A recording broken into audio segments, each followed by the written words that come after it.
Je suis un vieux dinosaure cinématographique de la ville de Montpellier. Dans les années 60, je me suis occupé du Ciné-Club Jean Vigo. Puis après, nous avons, avec un ami qui s'appelle Pierre Pitiot, cofondé ce festival qui s'appelle le Festival du cinéma méditerranéen, qu'ils ont réduit, qu'ils ont contracté en Cinémed.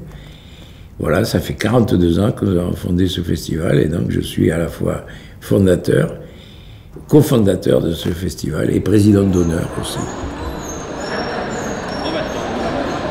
Donc notre idée, c'était à la fois de faire revisiter des films qui n'avaient pas été bien vus, et la deuxième chose, c'était d'enclencher une réflexion sur qu'est-ce que c'était ce cinéma, qu'est-ce que ça avait à voir avec la Méditerranée.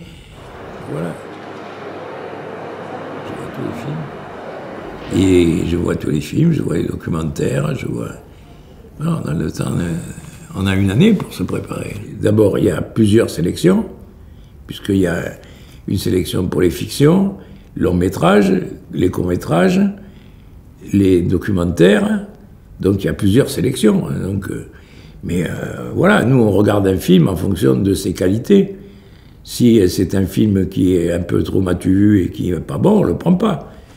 Voilà. Mais la sélection elle se fait à trois.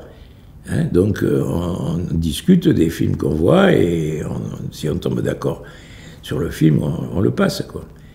Mais notre idée, si tu veux, dans ce cadre-là, c'est de montrer que autour de la Méditerranée, il se fait du cinéma qui est du cinéma intéressant. Quand on a créé ce festival, notre vrai problème grave, c'était celui de la compétition. Parce qu'on était contre les compétitions. Et on avait décidé qu'on ne ferait jamais de compétition. Et donc on était obligé de surseoir à cette décision parce qu'on ne pouvait pas faire un festival sans compétition. Le festival est très bien cette année. Voilà. Si vous regardez la programmation est aussi complète et belle que les autres années. Hein, et d'autant plus que cette année, on a bénéficié des copies restaurées de Fellini. Donc ça, c'est extraordinaire, quoi.